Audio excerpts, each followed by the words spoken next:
Welcome back. I was suitably inspired enough. Sort of minimal interaction. I'm starting at ground zero, so I just wanted to sort of feel comfortable in front of the camera, chat about some records. So I've come back for part three or part one of. I decided to go for a genre of music that I know pretty well, and I wouldn't say I'm listening to huge amounts of it at the moment, but it's certainly been a key part of both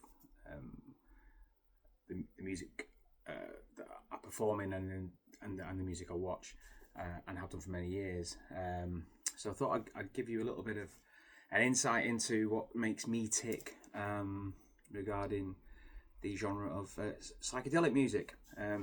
Bit of a big word, means a lot of different things to different people, I would suggest, but it just got me thinking. I went to watch the Dream Syndicate last Sunday at Band on the Wall in Manchester. It was a really good gig. And hats off to Steve Wind, he's the front guy. His wife, Linda Pittman, is an excellent drummer. She filled in on drums because Dennis Stuck wasn't available for a couple of shows. And fair play to her. I mean, she did a cracking job. There was when you're in a band, you can always tell when someone doesn't always know all the material brilliantly because they're looking for people for signals and little things. And there was a lot of that going on, but she didn't miss a beat. She was absolutely superb. It's a really good show. And it just got me thinking. I bought a huge poster from Rough Trade a few years ago.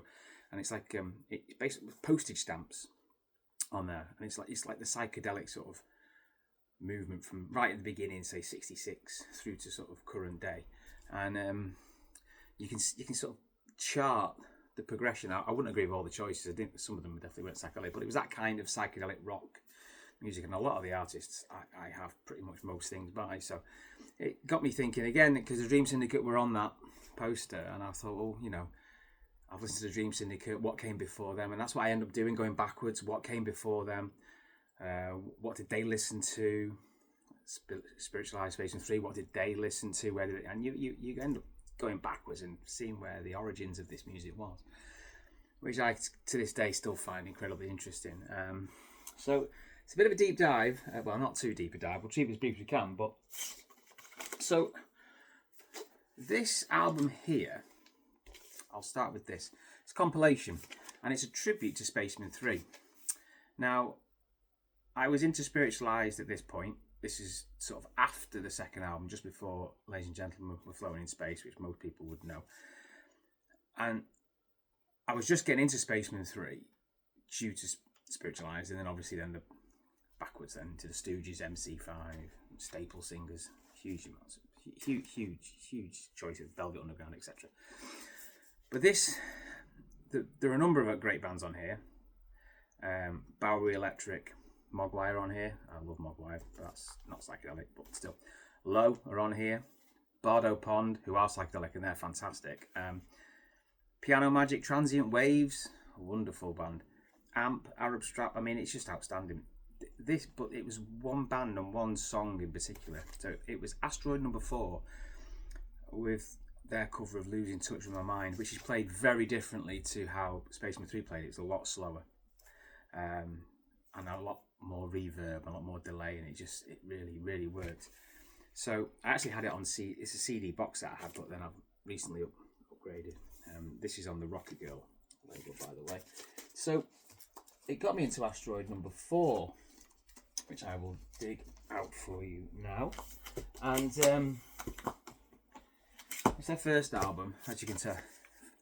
Very, very much that kind of late 60s vibe. It's always like watching a Pink Floyd gig at the UFO Club. I went to see them. It's the first time they came over here, which I think was 2006. They came over twice. I got to know Eric, the guitarist, reasonably well, and they're a great bunch. Quite a lot of lineup changes they've gone, but this first album is probably their most psychedelic. They've gone through different kind of genres. The second album was sounding like the Kinks. The third album was a bit Flying Burrito Brothers, and I think they were a bit confused as where they're going next. And then they sort of rekindled that psychedelic edge. Eric's a great guitarist. Scott Vitt is the lead singer, and he also plays rhythm guitar. Sometimes there might be another guitarist as well, depending who's in the band. So they can make a fair old racket. Live, it's great. It's usually a really good light show. So this kind of cemented my love of all things psychedelic, this album here. So that led me then to a number of other artists at the same time, a band called The Warlocks. This is a second album and probably never better, to be fair. How many times anyone's going to say that about a band, but probably quite a few. Still decent live, a little bit inconsistent. Frontman can be a little bit temperamental, or has been. And so I saw them in Liverpool once, and they were playing with Mugstar, who were local to the venue. And the lead singer came out, Bobby, and just berated how loud they were and how it was all a bit too much. After 4 songs, says thank you and good night, and that was the end of that. Never really forgiven him for that. He had a bit of a hissy fit on another one in Manchester, but then I've seen him other times and he's been brilliant, and they've been great. This is an amazing album.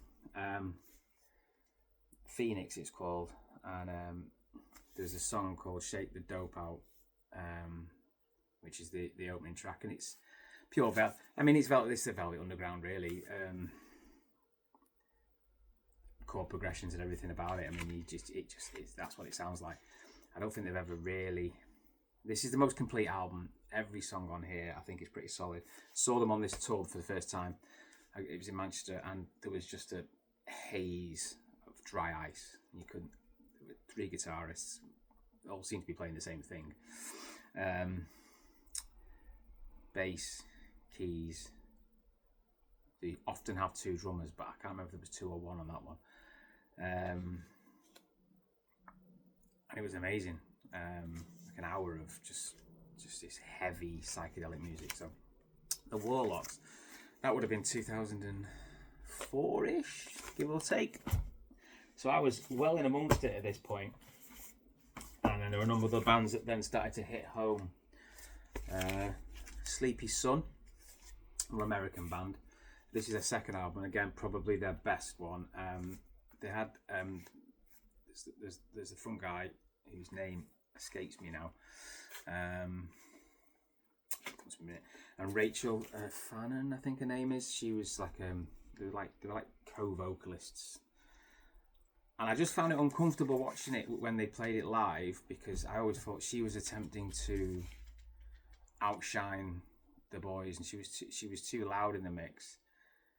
Brett, his name is, that's it, and he seems to be battling, but he's got quite a understated voice, and although the music was great, I just felt the tension. It appeared to be the case because she left. She cropped up with Black Mountain at one point as well, but who I could have included in this, but I haven't. But that's an amazing album. On record, that's super. The first 2 albums are really, really good. That one is outstanding. One of my favourite songs on there, Open Eyes, I love. Sandstone Woman, Desert God, brilliant. And Marina's also outstanding. So I've seen them a few times. Saw them when she'd left about at least 3 times, and they were good. They're always good, but the albums were never quite as good. And they still their live sets drew a lot on the first 2 albums, which would indicate they probably agreed. I don't think they're together anymore. Got Sleepy Sun. Wooden Ships. Kind of a drone psych kind of vibe. They'd often find the chords, probably 2 of them, and then they would play it for about 4 or 5 minutes, maybe 6, or maybe longer. And then Ripley, who's the lead guy, would have this heavily reverb vocal effect, couldn't really tell what he was saying, and then he'd be playing some Neil Young style solos over the top.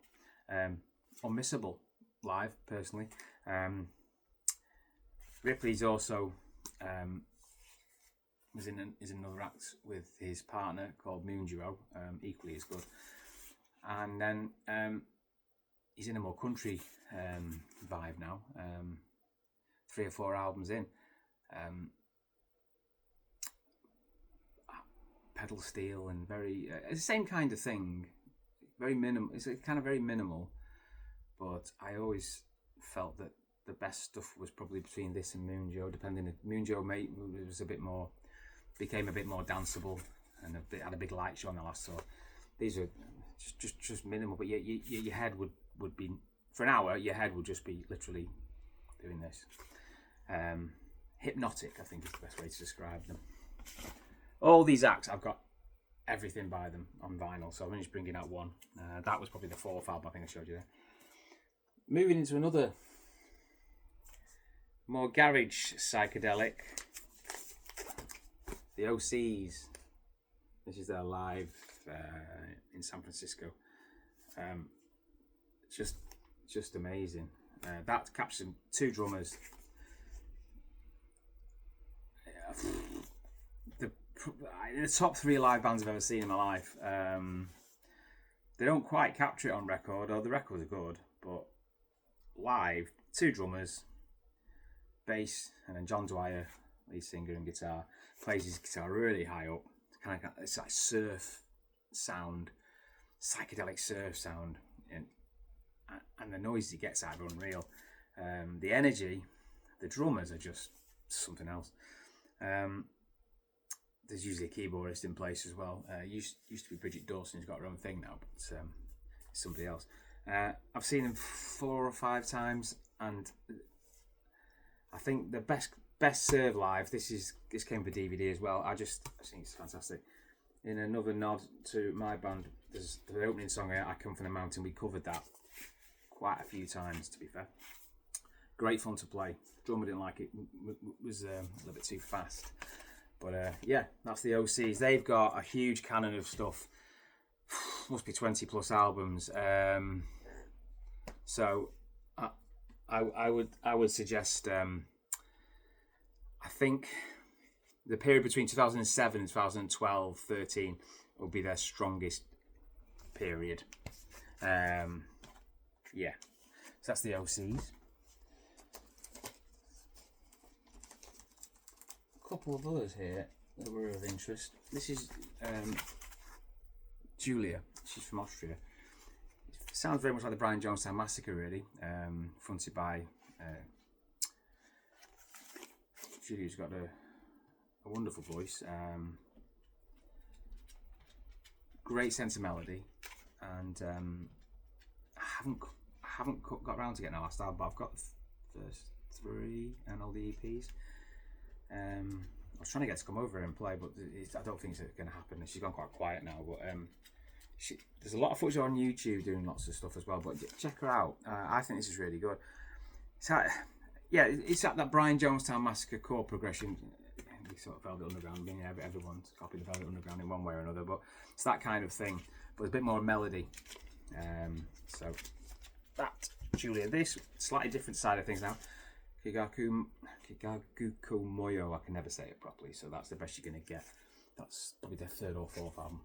So they've seen these 6 or 7 times. They're finished now. The last gig, or the last tour, I went down to London to watch them at Clapham Grand, and just amazing. They have a sitar player as well, and it's again, I'd use the word hypnotic. It goes into just so many different. It's almost like sort of acid free folk with a psychedelic edge. Again, on record, really, really good. Live, unbelievable, which is going to be a problem because they're not a band anymore. Although I wouldn't be surprised if they came back. But they've got that kind of hippie vibe. Just absolutely superb. A great band, a great live band.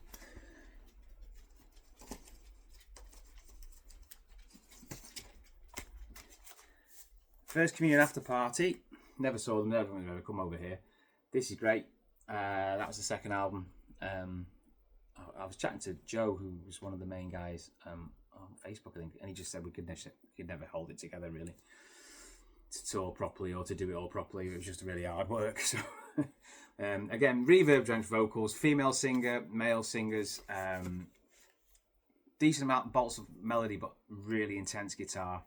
The first album is a bit more, I don't know if I mention them again, but I will do Brian Jonestown Massacre, kind of like chord progressions with a bit more what I call like sort of classic psychedelic sort of melodic songs. This one's a bit more, this is heavier, and I prefer this one, if I'm honest. One of my favourite bands, instrumental band called Carlton Melton, signed for me because they stayed here because I put them on in leafy Cheshire town just down the road. Andy Devell, who's the drummer, was the illest person in the world that day, and they played one more gig and they had to fly home early. Pneumonia he had. He was in a terrible fit. How he got through that gig, I'll never know. They played an amazing cover of When You're In by Pink Floyd. Absolutely outstanding, which I think was the first thing I heard by them. Piccadilly Records cited them as being a bit of a key player around, I'm going to say late 2007, 8, something like that. And they put them in their end of year charts, and they just sound like my kind of thing. So I went on board and I was like, goodness gracious, how good is that? Live, phenomenal. Even if you don't like instrumental music, I think they'll hold your attention for an hour comfortably. They've got a plethora of releases, but I would recommend Carlton Melton. Right, nearly done. I've got a couple of curveballs there. I've shown them before, but the Black Angels, absolute key players in the current psychedelic scene. They're still probably veterans now, really, I suppose. They've been going that long, but yeah. That's their third album. Always great artwork as well. Great light shows, great live shows. Brilliant. Been to tour in America with doing their first album, Passover, all the way through, so that'll be good fun. Well, unmissable, I would suggest. Ryan Jonestown Massacre, don't need much to be said about them. I've seen car crash gigs, and I've seen some amazing gigs. Never quite know what you're going to get on record. You never quite know what you're going to get. They've never written a brilliant album, in my opinion. That's one of the better ones. They've written great albums, but not brilliant. Not even great albums.